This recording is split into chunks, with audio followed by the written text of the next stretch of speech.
अस्सलाम वालेकुम। ठीक है,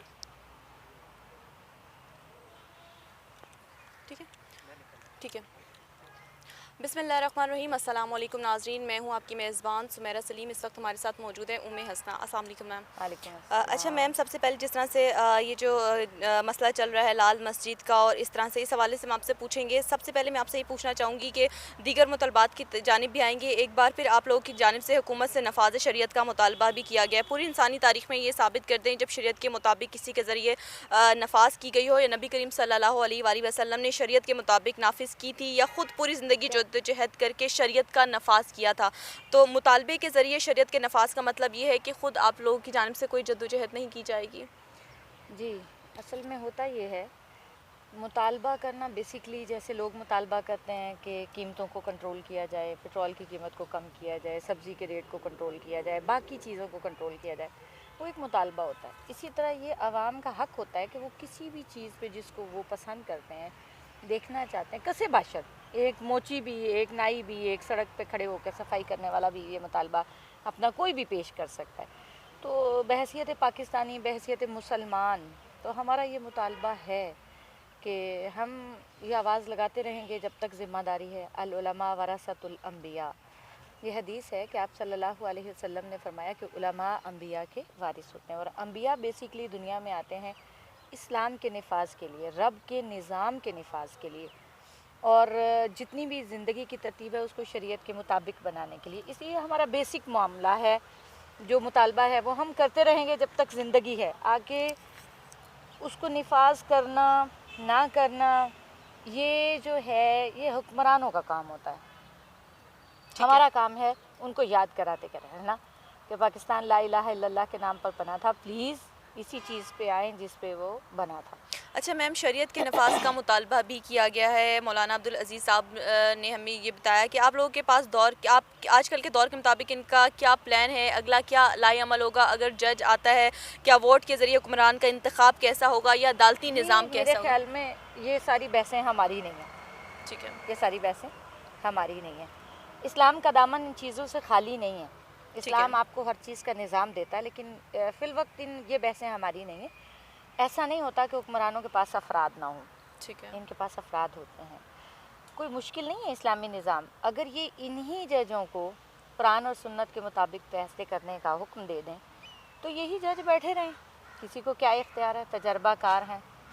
यही थाने, यही पुलिस, यही फ़ौज इस्लामी निज़ाम के मुताबिक काम करना शुरू कर दे, हो जाता है ऐसे, कोई मसला नहीं।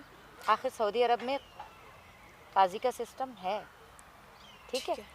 और इसी तरह ये वो जज ही होते हैं जो यूनिवर्सिटीज़ कॉलेजेस के पढ़े हुए आते हैं, दीन भी पढ़ा हुआ होता है, वो फैसले कर रहे होते हैं। ठीक है मैम, आपने यहाँ पे जिस तरह से कहा सऊदी अरब के हवाले से आप लोग कहते हैं सऊदी अरब जो है के मॉडल से मुतासिर है। अगर हम बात करें सऊदी अरब से मुतासिर तो है, लेकिन वहाँ पे जो ख़तीब है पूरी तकरीर उनको लिखी लिखाई हुकूमत की जानिब से दी जाती है, बल्कि ख़तीब का जो तकर्री है वो भी हुकूमत की जानिब से की जाती है। पता आपको एक बात मैं बताऊं, जी, रोल मॉडल के तौर पे हम सऊदी अरब को नहीं कहते।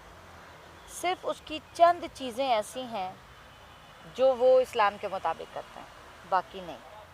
उनमें से मैंने एक की आपको सिर्फ मिसाल दी है, वरना बाकी चीज़ें नहीं हैं।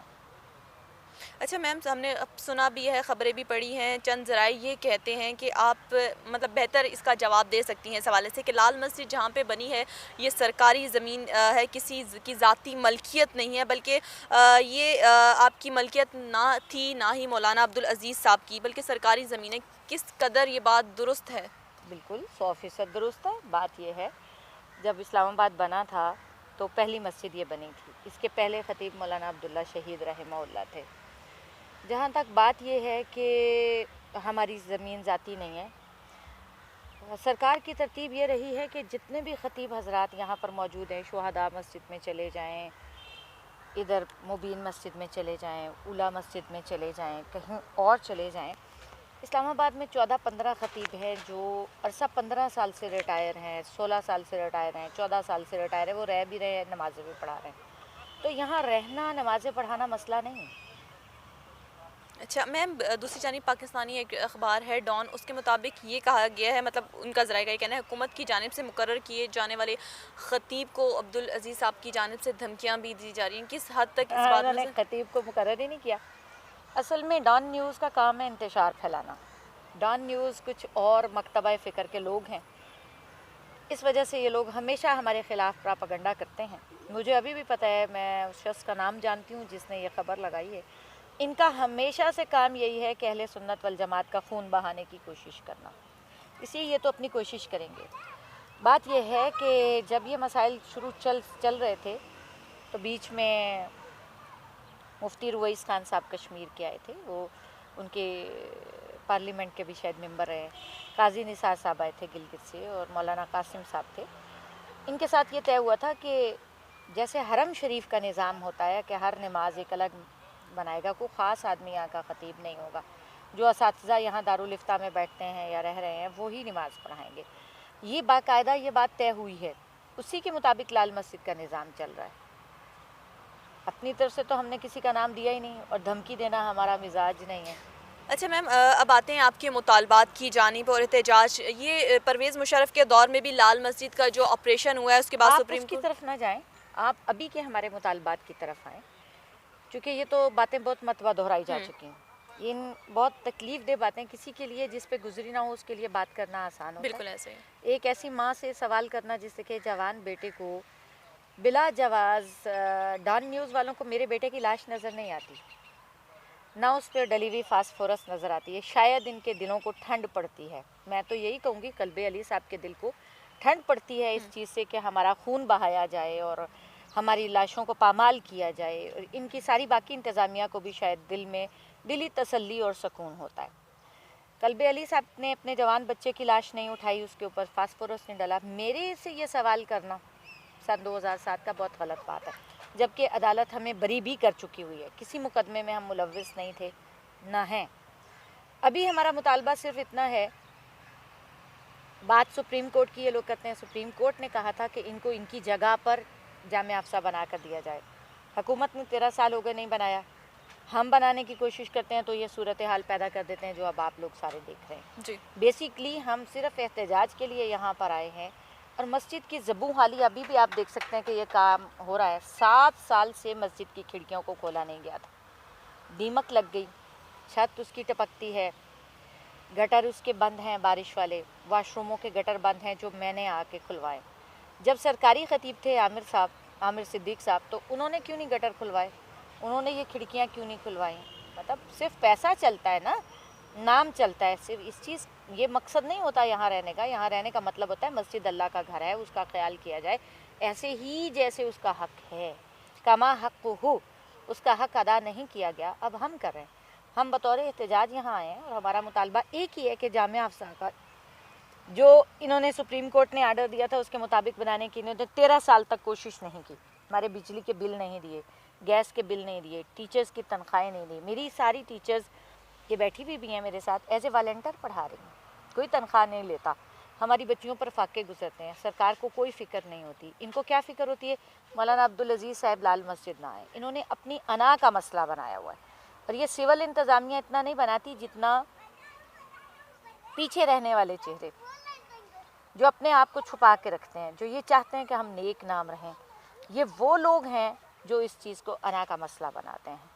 हमारा सिर्फ यही मुतालबा है, बेसिक मुतालबा वो हम बार बार करते रहेंगे आखिरी सांस तक, कि पाकिस्तान में खुदारा निफाज इस्लाम कर दो। अगर आप ज़ैनब की तरह की मासूम बच्चियों को बचाना चाहते हैं, अगर आप लेडी डॉक्टर्स को बचाना चाहते हैं, अगर बस में मजबूरी की वजह से ऐसे मतलब क्या कहते हैं काम करने वाली आप वुमेन, आप अपने घर को कमा के दे रही हैं, आप बहुत अच्छी खातून हैं, आप मेहनत कर रही हैं, कुर्बानी दे रही हैं, घर वालों से दूर रह रही हैं, उनकी इज़्ज़त को बचाना चाहते हैं। आप किसी भी जगह पर कोई औरत नौकरी कर रही है किसी मजबूरी से निकल कर, आप उसको बचाना चाहते हैं। आप पाकिस्तान में इस्लामी निज़ाम कायम कर दें, आप चाहते हैं कत्ल रुक जाएं, आप चाहते हैं चोरियां रुक जाएं, आप चाहते हैं करप्शन ख़त्म हो जाए, इस्लामी निज़ाम कायम कर दें। हमारा बेसिक मुतालबा ये, हमने करते रहना है। दूसरा मुतालबा ये कि यहाँ पर मौलाना अब्दुल्ला शहीद हुए 98 में, मेरी आंखों के सामने पहला कत्ल है जो किया गया। उसके बाद मैं इस लाइन की तरफ आई, ये पूछते क्यों आए? आप एक शख्स को जो 35 साल से यहाँ ख़तीब है बग़ैर किसी जुर्म के मार दें, और आपको तीन तरफ से कवर मिले, सामने नेवल हेडक्वार्टर हो और वहाँ से कोई रिस्पांस ना आए, आपको कवर भी ना दिया जाए, आपकी हेल्प भी ना की जाए, कातिल के ख़िलाफ़ मुकदमा भी दर्ज ना किया जाए, एप्लीकेशन पे एप्लीकेशन दी जाए, रोया जाए, पीटा जाए, लेकिन आप उस एप्लीकेशन पे कोई काम ना करें। अच्छा मैम, सुप्रीम कोर्ट के हुक्म के मुताबिक H11 में जो 20 कनाल का प्लॉट मनसूख करने के बाद ज़राए का ये भी कहना है कि मौलाना अब्दुल अजीज़ साहब ने जो हुकूमत से 2 अरब रुपए तावान का मुतालबा भी किया है, जबकि हुकूमत ने इस बात से इनकार कर दिया है। नहीं, मौलाना अब्दुल अजीज़ साहब ने कोई मुतालबा नहीं किया। एहतशाम नाम का एक बच्चा है, पहले हमारे साथ काम करता था शुहदा फाउंडेशन में, वो आया था इन्हीं गुमनाम लोगों की तरफ से 10 अरब की बात लेकर। हमने इनकार कर दिया था। हमने कहा था 10 अरब तो छोड़ो, तुम हमें एक पैसा भी ना दो, सिर्फ इस्लामी निज़ाम कायम कर दो, हमें नहीं चाहिए प्लॉट। अभी भी हम यही कहते हैं। H11 का प्लॉट हमने मांगा नहीं था। इनसे ये पूछिए ना कि हमने मांगा था, हमने डिमांड की थी, हमने नहीं की थी, इन्होंने किए थे मिन्नतें तरले के आप ले लें। कब्ज़ा करने की बात मुमकिन नहीं है। वहाँ पर प्लॉट पर जामिया हफ्सा के नाम के मीटर लगे हुए हैं बिजली के, और पानी का कनेक्शन है। 3 बोरिंगें हमने कराई हैं, 3-3.5 करोड़ हमने वहाँ खर्च किया है। और उसके एग्रीमेंट पर मौलाना ज़हूर अहमद अलवी साहब से आप तस्दीक कर सकते हैं, एग्रीमेंट पे उनके साइन है, मौलाना अब्दुल गफ़ार साहब के साइन है, मौलाना नज़ीर फ़ारूकी साहब के साइन है। ये हम में से नहीं है, बाहर के लोग हैं, वफाकुल मदारिस के। उस पर साइन हुए हैं आमिर अली अहमद साहब के, चीफ़ कमिश्नर साहब के। उस वक़्त और भी बहुत सारे अफसरान वहाँ मौजूद थे। इतने लोगों की मौजूदगी में जो प्लॉट दिया गया वो तो हमारा है। हम उस पर जो भी करें या 100 साल तक ना करें, वो तो रहेगा हमारा। इस चीज़ को कहना है जी आपने यहाँ प्लॉट तामीर क्यों नहीं किया, सवाल ये चीज़ मेरी, मैं उसे गला भी दूँ तो किसी को हक हासिल नहीं है। मेरे पास सोना है ना, मैं अगर उसे फेंक देती हूँ तो कोई मुझसे ये पूछ नहीं सकता कि तुमने क्यों फेंका।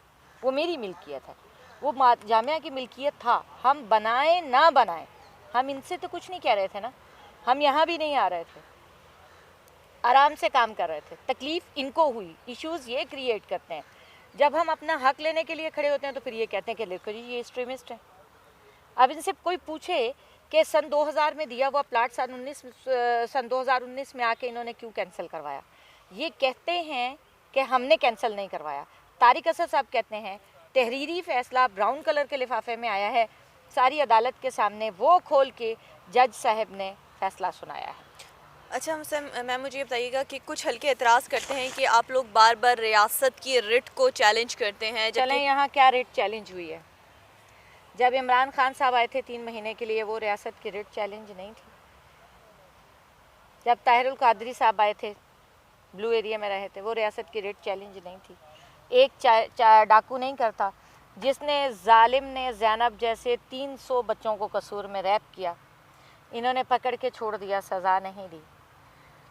वो लोग आज तक रोते हैं सिरक, वो रियासत की रिट को चैलेंज नहीं करते। जो आप सल्लल्लाहु अलैहि वसल्लम के कार्टून बनाते हैं वो रियासत की रिट को चैलेंज नहीं कर रहे। जो इल्हाद यूनिवर्सिटियों में, कॉलेजेस में प्रोफेसर इल्हाद पर लेक्चर देते हैं, कौन खुदा, कोई खुदा नहीं है, कोई क़यामत कायम नहीं होगी, कोई कब्र नहीं है, कोई कुछ नहीं है। हमने बहुत सारे ऐसे लेक्चर सुने हैं। बाकायदा एथिस्ट हैं जो दावत देते हैं एथिस्ट पर। वो रियासत की रिट को चैलेंज नहीं है, जबकि पहला आइन में है ही जुमला ये कि इस रियासत में कुरान और सुन्नत सुप्रीम लॉ होगा। तो ये सिर्फ हम ही हैं कि अगर सड़क अभी औरत लब मार्च हो रहा है, वो रियासत की रिट को चैलेंज नहीं हो कि तुम हो तुम हो तुम हो तुम हो। वो रियासत की रिट को चैलेंज करना नहीं। एक थानेदार जब अपनी हुदूद से तजावज़ करता है, एक फ़ौजी जब करता है, एक जर्नल जब करता है, एक सियासतदान जब करता है, वो सारे रियासत की रिट को चैलेंज करना नहीं होता। एक सिर्फ पूरे पाकिस्तान में हम रह गए हैं जो रियासत की रिट को चैलेंज करते हैं। आंटी शमीम जैसी औरतें, सरेआम वाले कितने, इकरारुल हसन साहब कितने लोगों को पकड़ चुके हैं। मीडिया पे काम करने वाली ये ग्लैमर की शौकीन जितनी भी बच्चियां चली जाती हैं मासूम, उनको दिखाया जाता है बड़े बड़े घर, माल, दौलत, हुस्न, खूबसूरती, वो अपने घरों को छोड़कर निकलती हैं। इनका एक प्रोड्यूसर कितनी लड़कियों के साथ रैप कर चुका हुआ है कराची की, मैंने उनकी वीडियो देखी थी, सरेआम वालों ने पकड़ी। क्या वो रियासत की रिट को चैलेंज नहीं? जो जाली, आमिल और पीर, वो रियासत की रिट को चैलेंज नहीं है। हम बाहर निकल आए तो रियासत की रिट चैलेंज अब 8 मार्च को हो रहा है, औरत मार्च। अच्छा, वो कर रहे हैं, इजाज़त है, अगर मैं उनके ख़िलाफ़ खड़ी हो जाऊँ तो ये रियासत की रिट चैलेंज हो जाएगी। उनको इख्तियार है तो मुझे क्यों इख्तियार नहीं है? मैम अगर हम इसी तरह से बात करें, आपने कहा रियासत के रेट के हवाले से, मतलब कोई भी अगर मुतालबात बनाने का एक यही तरीका रह गया है कि मतलब एक कोई प्रॉपर वे होना चाहिए, कोई तरीक़ाकार के जिससे ये कोई मानते ही नहीं है, इन्होंने रखा ही यही है। ये खुद तस्लीम करते हैं कि हम लोगों को सड़कों पर आने पे मजबूर करते हैं। एक सीधीयत से मुतालबा है, भाई हमें तुम गैस के मीटर दे दो। एजेंसीज की तरफ से आर्डर है कि नहीं देने, लाखों में बिल आते हैं, 11 लाख 12 लाख आएंगे आपके बिल इसी तरह। हमें आप मंजूर नहीं है। क्यों मंजूर नहीं है भाई? मौलाना अब्दुल अजीज़ साहब की गलतियाँ हैं, हमारा कर्नल मला, मैंने भी कल ये एक बात कही कर्नल हारून साहब पर, वो खड़े थे जामिया हफ्सा के बाहर, जब पोस्टमार्टम हुआ तो गोली उन्हें कमर से लगी थी, तो अगर जामिया हफ्सा के अंदर से लगी थी तो सीने पे लगती तो पीछे निकलती ना, पीछे से लग के आगे कैसे निकली है? तो उनको किसने शहीद किया? हमने किया। इसलिए ये बहुत लंबी बहसें बेटा, इनकी तरफ ना आओ। बात यह है कि हम ये चाहते हैं मौलाना अब्दुल अजीज़ साहब को लाल मस्जिद आने जाने की आज़ादी, इनकी मूवमेंट पर पाबंदी ना हो। दूसरा, हमें जामिया हफ्सा बनाने दिया जाए, वो हमारा राइट बनता है, सुप्रीम कोर्ट का ऑर्डर भी है। बस इतनी सी बात है। बहुत शुक्रिया मैम आपके वक्त का। जी नाज़रीन, अपनी मेज़बान सुमेरा सलीम को इजाज़त दीजिए। अल्लाह ने